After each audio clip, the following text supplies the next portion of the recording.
बिस्मिल्लाहिर्रहमानिर्रहीम। लाखों करोड़ों दुरूदो सलाम मोहम्मद मुस्तफ़ा सल्लल्लाहु अलैहि वसल्लम और आले मोहम्मद पर। मैं हूं उमर दराज गोंदन। एक तो यूट्यूब चैनल सब्सक्राइब कर लीजिए, दूसरा बेल आइकन के ऊपर क्लिक कर लीजिए ताकि हमारी आइंदा आने वाली वीडियोस आप तक टाइमली और तसलसल के साथ पहुंचते रहे। जनाब अली, आप जानते हैं सोहेल आफरीदी लाहौर आए, मोटरवे से जरिए आए। फिर हमने ये सवाल उस वक्त उनके सामने रखा जब हमारी उनसे लाहौर में मुलाकात हुई थी, क्या आप जीटी रोड से जाएंगे? तो उनका नहीं, वो हमारी पार्टी का प्लान है। फिर बाद में हमें समझ आई कि असल में उन्होंने सरगोदा जाना था, तो सरगोदा की वजह से वो जीटी रोड की तरफ नहीं आए। अब ये जो कल से एक नया हफ्ता शुरू हो रहा है ना, ये बड़ा एक डिसाइसिव हफ्ता लग रहा है। क्यों? इसलिए लग रहा है कि तहरीक इंसाफ जो मोबिलाइजेशन है वो तो कर रही है। सोहेल आफरीदी साहब ने आज भी ये कहा कि मेरा एक तो सूबे की जिम्मेदारी है, दूसरा मुझे इमरान खान ने स्ट्रीट मूवमेंट का कहा है। कल उन्होंने जाना है इस्लामाबाद बार से खिताब करना है, कल मंडे है, 5 तारीख को है। अब उन्होंने जुमे को कराची जाना है, लेकिन जुमेरात से पहले तहरीक इंसाफ पंजाब में एक बार फिर एक नई आग भड़काने या चिंगाड़ी छोड़ने के चक्कर में है। अब जीटी रोड नहीं है। अब जो इस हवाले से क्या कहते हैं कि वो नहीं, मोटरवे नहीं होगा, बल्कि अब बताया गया है कि जीटी रोड का रोड इंतखाब किया गया है। आपको याद होगा सोहेल आफरीदी से पहले अली अमीन गंडापुर आए थे, जीटी रोड के जरिए आए थे, लेकिन जाहिर है उनकी वो पब्लिक एक्टिविटी नहीं थी। वो किसी खास मकसद के लिए पार्लियामेंटेरियंस को लेकर आए थे, लेकिन फिर इल्जाम ये भी लगा, तासुर ये था कि शायद वो एक कमिटमेंट के तहत आए कि पंजाब में या लाहौर की जो तंजीम है उसको इन्वॉल्व नहीं किया जाएगा। सूरत हाल ये है कि अब सोहेल आफरीदी आए, उन्होंने बिस्मिल्लाह की। अब तहरीके तफज़े-ए पाकिस्तान ने चूंकि ऐलान कर रखा है कि वो 8 फरवरी को पहिया जाम हड़ताल करेंगे। 8 फरवरी का वो दिन होगा जब इलेक्शन को 2 साल हो जाएंगे, और वो उस दिन तासुर ये देना चाहते हैं कि पाकिस्तान के लोगों ने आज भी कबूल नहीं किया और वहीं के वहीं खड़े हैं। अब इस सिलसिले में पहले सोहेल आफरीदी और अब तहरीके तहफ़्ज़े-ए पाकिस्तान को मैदान में उतारने का फैसला कर लिया गया है और बताया गया है कि जुमेरात वाले दिन, अब जुमे को सोहेल आफरीदी कराची और जुमेरात से तहरीके तहफ़्ज़े-ए पाकिस्तान की जो क़यादत है वो जीटी रोड से गुजरते हुए लाहौर आने का प्लान रखती है। और फिर न सिर्फ लाहौर बल्कि पंजाब से जब वो लाहौर आएंगे तो हमारी इत्तलात ये हैं कि उनका कोई 3 दिन का लाहौर का दौरा है। 3 दिन के दौरे का मतलब यह होगा कि वो सहाफियों से भी इंटरेक्ट करेंगे, प्रेस कॉन्फ्रेंस करेंगे, बाकी उनकी एक्टिविटीज आएंगी। तो अब इत्तलात के मुताबिक अगर तहरीके तहफ़्ज़े-ए पाकिस्तान आती है तो उसमें कौन कौन होगा? इत्तलात के मुताबिक अल्लामा राजा नासिर अब्बास होंगे, महमूद खान अचकज़ई होंगे, और क्या मुस्तफ़ा नवाज खोखर भी होंगे, ये सारे लोग होंगे। ये तो चलें, तहरीके तहफ़्ज़े-ए पाकिस्तान की जो क़यादत है वो समझ आती है, लेकिन उससे भी इंपॉर्टेंट बात ये होगी कि क्या जब ये पंजाब में जीटी रोड के जरिए लाहौर आने की कोशिश करेंगे तो क्या इनको आने दिया जाएगा? दिलचस्प बात क्या है, अब पंजाब हुकूमत को उनकी इत्तेहादी पीपल्स पार्टी जो है सिंध हुकूमत ताने मार रही है कि हमसे मेजबानी के आदाब सीखो, चीफ मिनिस्टर के आते हुए कैसे प्रोटोकॉल दिया जाता है, कैसे बिहेव किया जाता है। तो अगर यह जुमेरात को काम शुरू होता है और जुमे वाले दिन सोहेल आफरीदी कराची होंगे तो आप इस खबर को यूं भी समझ सकते हैं कि बैक वक्त पंजाब और सिंध को मुतहर्रिक किया जाएगा। अब अगर सोहेल आफरीदी के रास्ते में सिंध हुकूमत जो कि कह रही है कि हम रुकावट नहीं, लेकिन मेरा मसला यह है, मैं इस चीज को यूं समझ रहा हूं कि आप पॉलिटिकली कह सकते हैं, लेकिन आईजी को और चीफ सेक्रेटरी को जहां से कहा जाना है वो सब लोग जानते हैं। तो फिर यही होगा कि हमने तो नहीं कहा था, नहीं जी ये तो चीफ सेक्रेटरी जी, आईजी फला फला फला।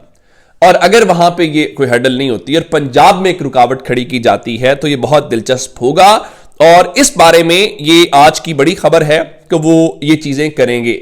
और इन सबको पता है कि वो क्यों कर रहे हैं, क्योंकि उन्होंने कहा था कि हम एक मोबिलाइजेशन की तरफ जाएंगे, और अगर उन्होंने मोबिलाइजेशन की तरफ जाना है तो उससे पहले उनका ये राइट है। चलिए, तहरीके इंसाफ को तो आप इजाजत नहीं देते, तहरीके तहफ़्ज़े-ए पाकिस्तान को भी इजाजत नहीं देंगे, उसमें सिर्फ तहरीके इंसाफ तो नहीं है। क्यों? ये सारे के सारे जो शख्सियात हैं ये सारी आपके साथ पीडीएम में शामिल थी, और क्या पीडीएम में होते हुए आपने इमरान खान के खिलाफ कैंपेन नहीं चलाई थी? क्या आपने जलसे नहीं किए थे? क्या आपने रैलियां नहीं की थी? क्या आपने पब्लिक मोबिलाइजेशन जितनी आप कर सकते थे आपने नहीं की थी? और अगर आपको इमरान खान ने इजाजत दी थी तो आज वही लोग आपके दौर में कैसा लगेगा? मंजर बहुत खूबसूरत होगा। चलिए उसको इस हवाले से देखते हैं। और वो अतर काज़मी साहब कह रहे थे, देखिए ना इन्होंने क्या किया, 26वीं तरमीम कर ली, 27वीं तरमीम कर ली, अदालती निजाम का कबाड़ा कर दिया। अब अगर आप कह रहे हैं ना हुकूमत कह रही है कि हम इमरान खान से बात करेंगे, तो इसका मतलब क्या है? इसका मतलब बड़ा सादा सा है कि इस वक्त जो ये सारी बातें ये डिलीवर नहीं हो रहा, निजाम डिलीवर नहीं कर रहा, और जब निजाम डिलीवर नहीं करेगा तो फिर सारी बातें होंगी। और इसके बीच में आप एक खबर और जरा ले लीजिए, और खबर वो पिंडी से है। आप जानते हैं कि कल तो सोमवार है, मंगल वाले दिन इमरान खान की जो फैमिली है वो मुलाकात के लिए जाती है, और जुमेरात वाले दिन फैमिली एंड फ्रेंड्स हैं। और सोहेल आफरीदी गालिबन 2 हफ्तों से नहीं गए, और इस हफ्ते भी वो नहीं जा पाएंगे क्योंकि उन्हें जुमे को कराची जाना है, तो जाहिर है वो जुमेरात को ऑक्यूपाई होंगे अपने ऑफिस के वर्क को लेकर, तैयारियों को लेकर। लेकिन रावलपिंडी में ऑर्डर यह है कि दफा 144 में मजीद जो है वो 7 जनवरी तक तोसी कर दी गई है, यानी अगले 2 दिन के लिए मजीद दफा 144 लगा दी गई है। और डीसी के ऑर्डर के मुताबिक अब जो जलसे जुलूस हैं, जो रैलियां हैं, सियासी और जो मजहबी इज्तिमात हैं, उन पर मुकम्मल तौर पर पाबंदी आयद कर दी गई है। लाउड स्पीकर और असलहे की नुमाइश के ऊपर भी मुकम्मल पाबंदी होगी। बाकी तो साथ वो दफा 144 का मसला नहीं है। मैं आपको एक वाकया याद दिलाता हूं। लाहौर में खान साहब उसे गिरफ्तार नहीं हुए थे, तहरीक इंसाफ को रैली निकालने दी जा रही थी, कहा गया जी यहां दफा 144 है। उसी दिन लाहौर के अंदर मुस्लिम लीग नून ने एक मार्की के अंदर जलसा किया था। अब मसला यह था कि तहरीक इंसाफ सड़कों पे निकलती है, लोग उनके साथ हैं, और ये मार्किज में थे, तो दफा 144 भी उनके लिए ही है जिनको आपने रोकना है। बाकी दफा 144 का किसी किस्म का कोई जो मसला है वो इस वक्त हमें दिखाई नहीं दे रहा। और अब इस हवाले से एक बड़ी बात अहम है, जब आप मुज़ाकरात की सारी बातें तहरीक इंसाफ के साथ टेबल पे रख रहे हैं, तो जाहिर है सलमान अकरम राजा जियो पे बैठे हुए थे और उनका जी इमरान खान से आप मुलाकात नहीं करवाते उनसे, और कहना कि उनसे कोई बात ना करो, तो इसमें इनका कोई नीयत ठीक नजर नहीं आती। और बात तब होगी जब हुकूमत की तरफ से कुछ CBMs लिए जाएंगे और आप समझते हैं कि लोगों को मार कर डरा कर ऐसे मुल्क चला लेंगे। ऐसे माहौल में मुज़ाकरात नहीं हो सकते, ये बात दुरुस्त है। और मैं आपको एक और बात भी बता दूं, इस हफ्ते में जब मैं कह रहा हूं ना कि ये डिसाइसिव हफ्ता है, तो सिर्फ तहरीक इंसाफ नहीं है, बाकी भी जो लोग ये समझते हैं कि वो मुज़ाकरात के लिए कोई किरदार अदा कर रहे हैं या कर सकते हैं, जैसे फवाद चौधरी हैं, तो वो भी आपको एक्टिविटी कुछ करते हुए नजर आएंगे। जो मेरे पास इंफॉर्मेशन है वो कमिंग वीक के अंदर बिल्कुल वो भी मुतहरिक होंगे, और आपको जिस तरह कोई कॉन्फ्रेंस टाइप या एक निशिस्त, जिसको गैर रस्मी निशिस्त भी कह सकते हैं, वो चीज़ें होती हुई नजर आएंगी। और उनका मकसद यही होगा कि देखिए हम लोगों का जो फीडबैक है वो लेते हुए लेंगे और सारी चीज़ें जो है। अच्छा, ये फवाद साहब का चूंकि जिक्र हुआ तो आज शो में बैठे हुए तो कह रहे थे कि पूरा पाकिस्तान जो है वो इमरान खान के साथ है, और उसकी वजह क्या है? उनका कि इमरान खान जो इस वक्त पंजाब के अंदर, आप ये कहते हैं ना कि पंजाब इमरान खान को खैबर पख्तूनख्वा में बहुत मकबूल है तो पंजाब में मकबूल नहीं है, तो उनका नहीं, ऐसी बात नहीं है। बात इस वक्त ये है कि इमरान खान खैबर पख्तूनख्वा से ज्यादा पंजाब में मकबूल है और पंजाबियों की कुर्बानियां ज्यादा है। क्यों? 9 मई के 34,000 लोग गिरफ्तार हुए, तो 34,000 में से 30,000 का ताल्लुक पंजाब से है।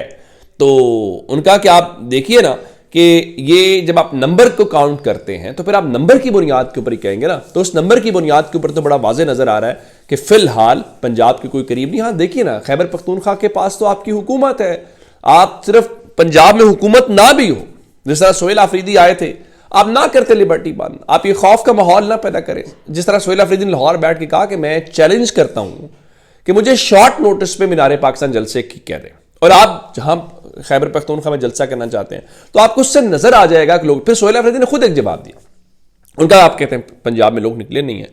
अगर पंजाब में लोग ना निकलते तो क्या जो उनकी जबान में उनका जी मुस्लिम लीग नून की 17 सीटें होती, लोग निकले तो हमने सीटें जीती ना, हमें उन्होंने वोट किया। अब निकलने का अंदाज मुख्तलिफ होता है। ये अब तक की अपडेट्स हैं।